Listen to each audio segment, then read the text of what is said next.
Morbius movie current year 2022 में release हुई है। इस मूवी में एक नॉर्मल पर्सन लिविंग वैम्पायर में चेंज हो जाता है और इस मूवी का सेकंड पार्ट यानी मोरबियस 2 नेक्स्ट स्पाइडरमैन से रिलेटेड है। So without wasting time let's start the explanation.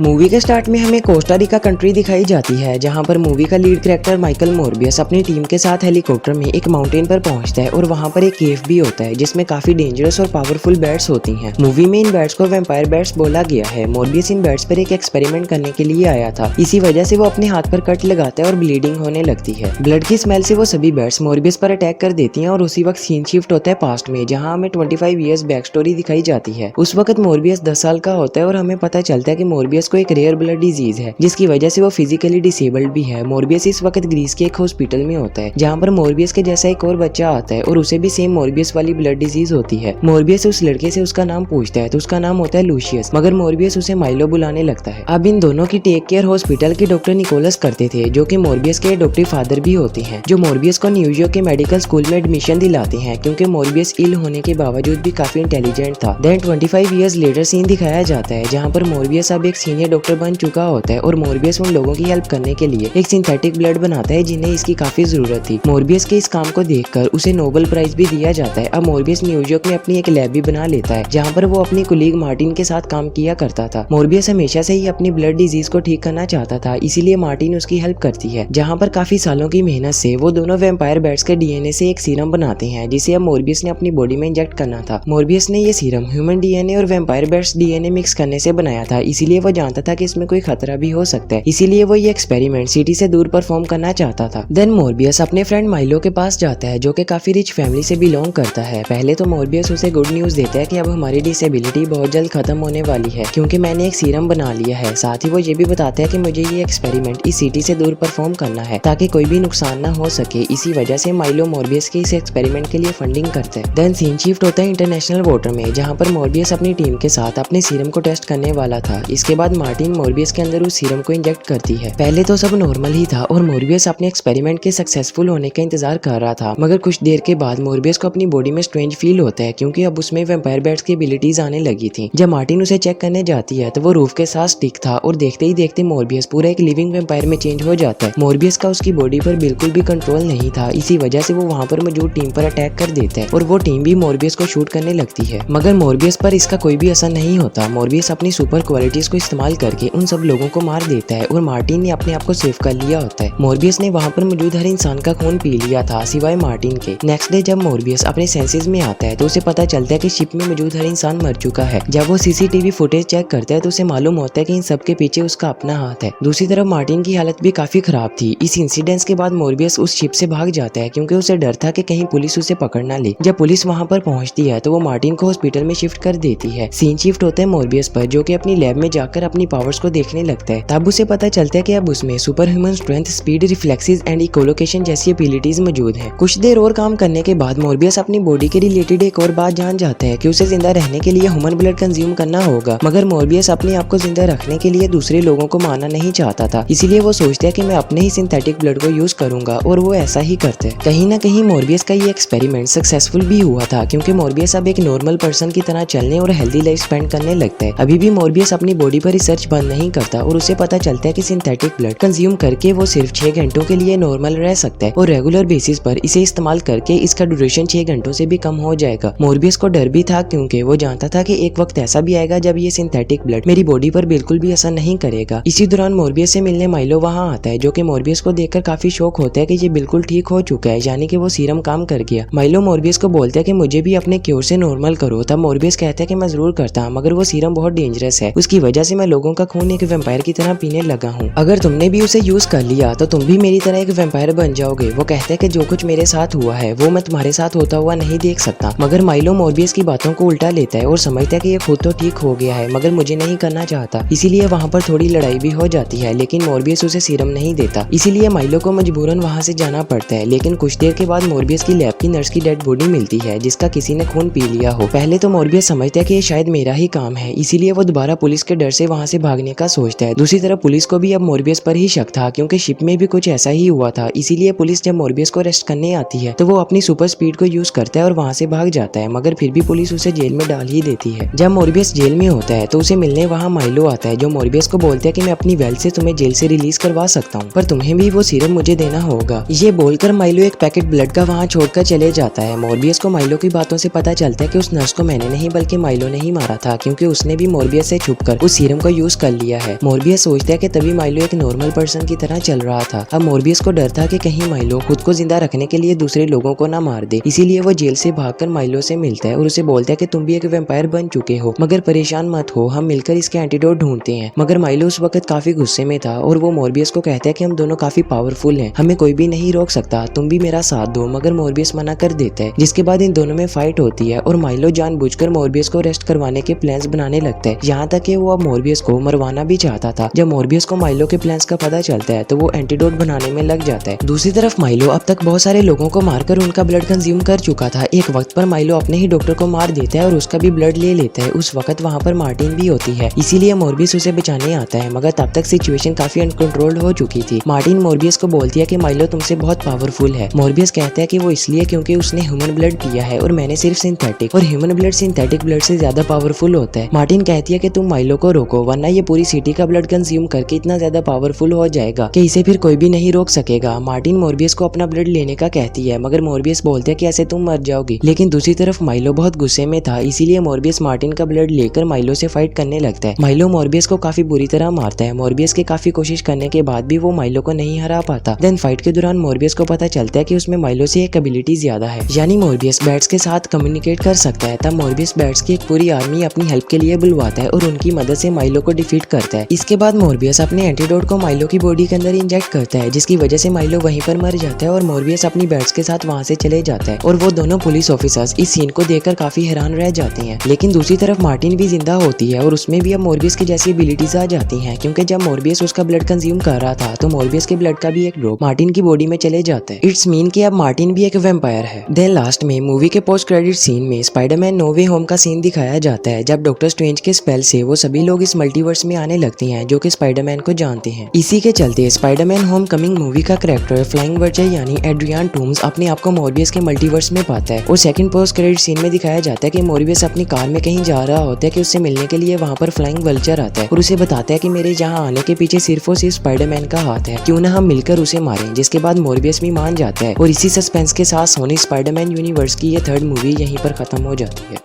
If you found our videos great, then give it a big thumbs up and also subscribe this channel, and goodbye until the next video.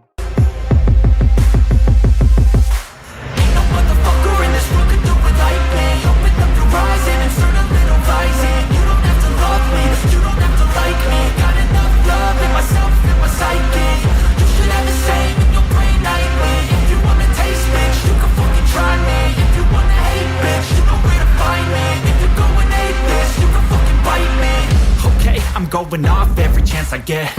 I don't really take a loss, well, I'll admit. That's why I'll make it to the top, yeah, I commit. And no, I'm never getting lost, I get after it.